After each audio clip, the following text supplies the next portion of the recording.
وإلى ركن زيارات الماهر لنشاهد معا هذا الفيتيار من هذه المدرسة اللي هي مدرسة البراني، المدرسة القرآنية التربوية التي تعتني بتحفيظ القرآن، وتعتني كذلك بعلوم القرآن من علوم التجويد وبعلوم الفقه وعلوم السيرة. فإليكم هذا الفيتيار، ونرجع بعد الفيتيار لنتناقش حول هذه المدرسة مع القائم عليها الأستاذ زكريا. وإليكم الفيتيار.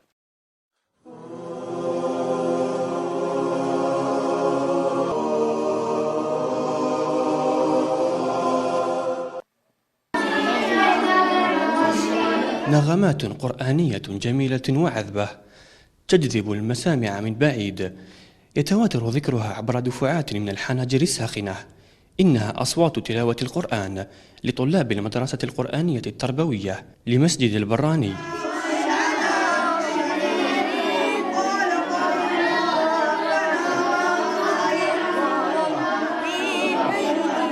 تضم المدرسة القرآنية حوالي 160 طالبا مقسمين على عدة أطوار، بداية من طور البراعم الصغار ووصولا إلى طور الكبار، حيث تقدم المدرسة للطلاب تكوينا تربويا وتعليميا في مختلف العلوم وأفكار وأحكام للتلاوة. يا حامل القرآن قد خصك الرحمن بالفضل والتيجان. فعادة ما يتسابق الطلاب لحفظ وختم القرآن، ولا سيما البراعم، لكن ذلك يكون بمتابعة وتأطير من طرف الأستاذ القائم. أعوذ بالله من الشيطان الرجيم. بسم الله الرحمن الرحيم. إن الذين ينادونك من وراء الحجرات أكثرهم لا يعقلون. تكون أحكام التجويد مرافقة للحفظ تدريجيا عن طريق الشرح والتلقين. سميع عليم. إذن نظهر التنوين. إن الله سميع عليم. إن الله سميع عليم. ضمان الحفظ السليم والصحيح للقرآن مبدأ يرتكز عليه حسن التلقين حتى تكون النتائج مرضية. أعوذ بالله من الشيطان الرجيم.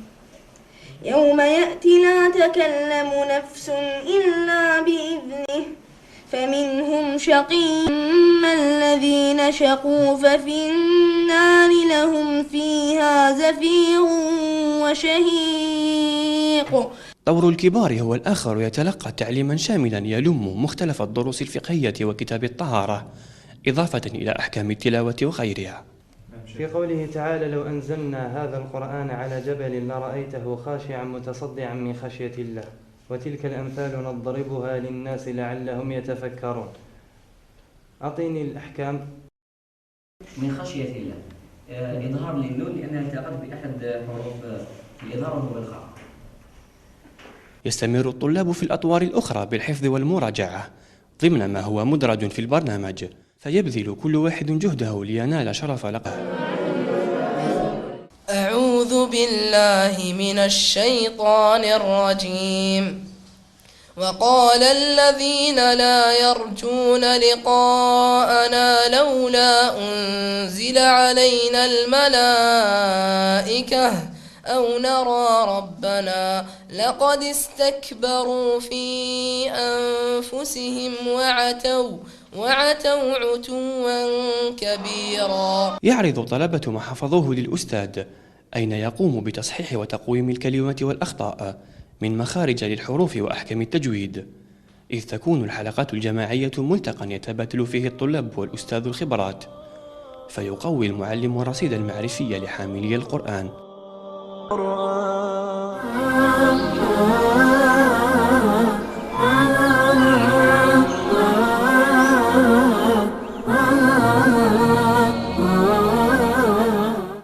ما شاء الله. الفيتيار هذا ينم عن هذا النشاط يعني موجود في هذا المسجد اللي هو مسجد البراني. طبعا هذا الاسم هذا تاع المسجد قبل أن نتطرق أو قبل ما نناقش النشاطات الموجودة في المدرسة، هذا الاسم تاع مسجد البراني يعني مثير للانتباه يعني. نعم. لماذا هذه التسمية بالذات؟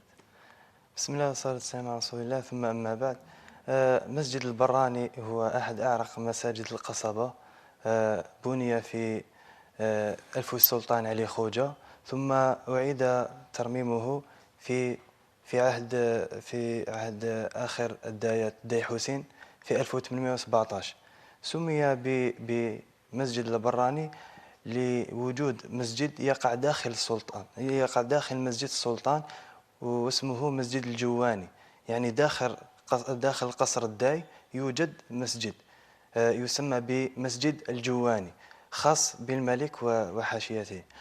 ولذلك فمسجد البراني الذي يقع تحت سور القصر سمي بمسجد البراني.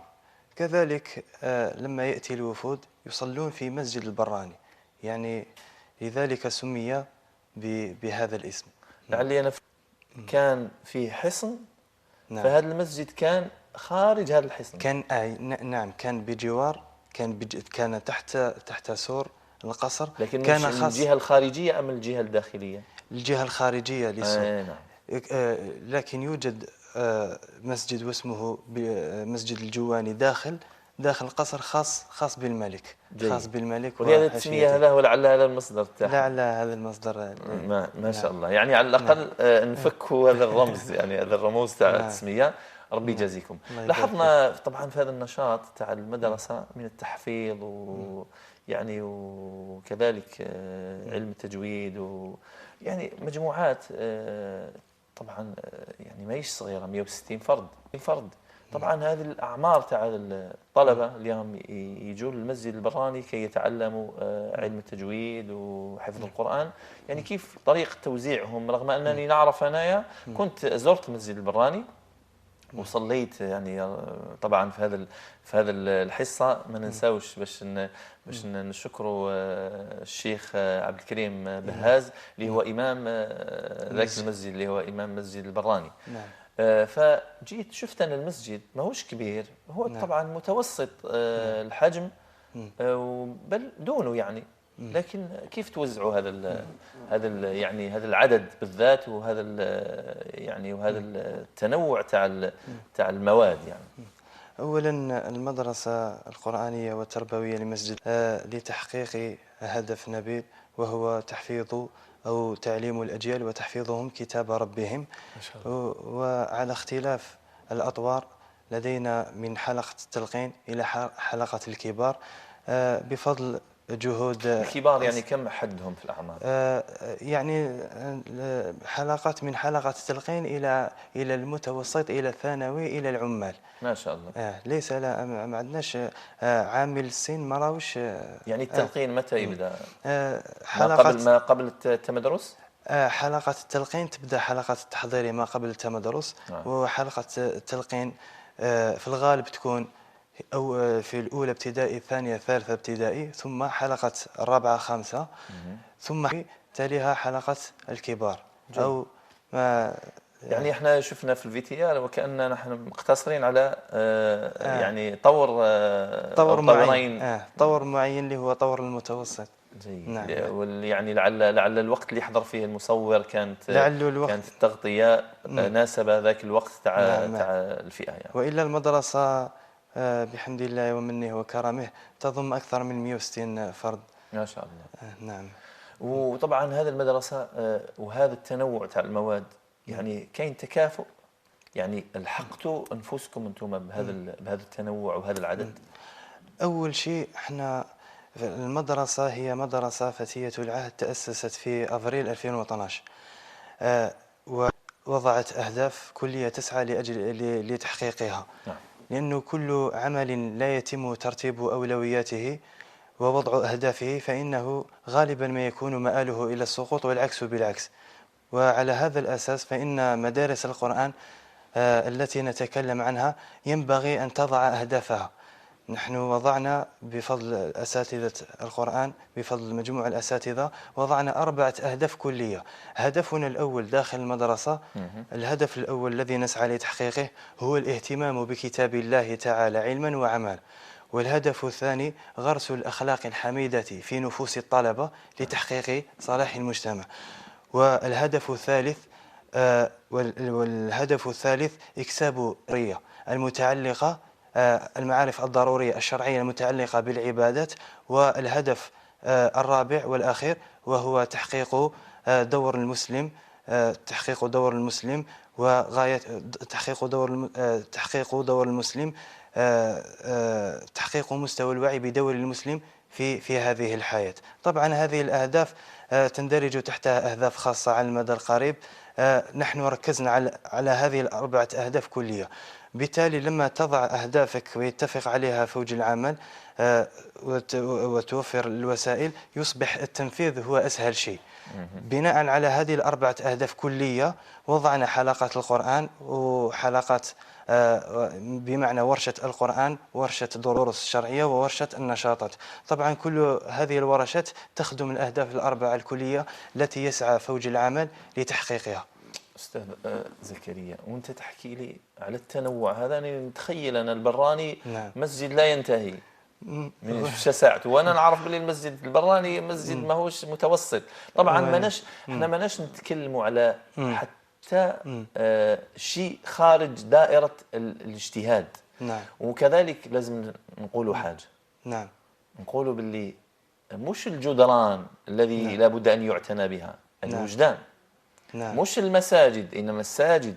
مفهوم هذا الشيء، بصح هل كفاتكم هذا التنوع وهذا العدد في هذا المسجد يعني باش توزعوا كل واحد؟ أولا المدرسة كما قلت مدرسة فتية، قد استفادت كثيرا من المدارس القرآنية المجاورة. على غرار أذكر مدرسة الفتح التي استفدنا منها كثيرا. الأمر الثاني أنه وجود مدرسة الفتح هذه وين جاية؟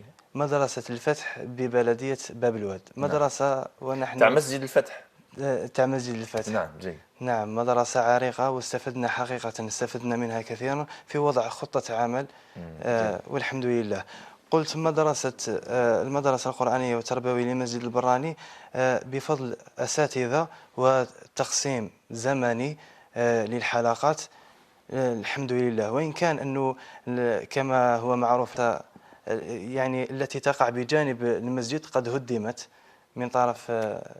من طرف الوزارة، أنه قرار بالهدم، لأنه المسجد البراني كما هو معروف أنه مسجد تاريخي ويجب المحافظة عليه. بالتالي هما يصفي خلاو الأصل، إنما اللواحق تاعو الحفاظ على المسجد، البناء الأصلي. نعم. ولذلك فالحمد لله مع ذلك فنحن نقسم الحلقات القرآنية على حسب الأعمار وعلى حسب نراعي أيضا المستوى الدراسي، ونحاول أن نستغل اللواحق الغرف التي تقع تحت المسجد، نقوم ببرمج لها الأساتذة الكرام. شحال عندكم من خريج حافظ قرآن؟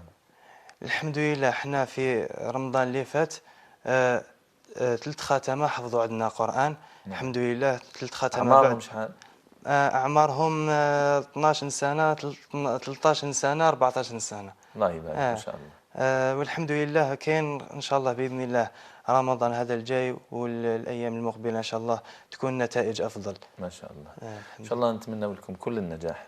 طبعا لا يفوتني أن أنبه إلى أن الأستاذ زكريا بوناب هو شاب جامعي متخصص في الهندسة المعمارية، هكذا الهندسة المدنية. الهندسة كأنها ناسب هذه الهندسة هي الهندسة المدنية، هذه حقيقة الهندسة المدنية. فهو يهندس لبناء النشء ويهندس لبناء الشاب الصالح الحافظ للقرآن التالي له المطبق لأحكامه. نسأل الله سبحانه وتعالى أن يعينكم على كل هذا المجهود أنتم والجماعة اللي راهي في الخفاء، حتى اللي ظهروا منهم بعض في الفيديوهات بعض الوجوه. لكن أنا أعرف باللي المسجد البراني راهو يخدم خدمة كبيرة ويجتهد اجتهاد كبير، ولعل أي واحد يحب يعرف هذا المجهود يروح يشوف مساحة المسجد ويشوف الجهد اللي راح يتقدمه هذه الجماعة، وإن كانت أنا نقول فتية لكن نقول ربي يبارك لهم إن شاء الله في العمل هذا، وربي إن شاء الله بحول الله وتكون معنا إن شاء الله زيارات أخرى، وإن شاء الله بحول الله إذا كان في حفل توزيع جوائز لختمة قرآن مجيدين للتلاوة إن شاء الله بحول الله راح نكونوا إن شاء الله معاكم. طبعا هذا المدرسة هي نموذج صغير من النماذج اللي نريد أن نوصل إلى المشاهد الكريم أن بلدنا الجزائر زاخر بهذه المدارس، زاخر بهؤلاء الشباب، زاخر بهذا الخير، والخير يعدي كما الشر يعدي الخير يعدي. نسأل الله سبحانه وتعالى أن يجعل القرآن ربيع قلوبنا، حجة لنا لا علينا،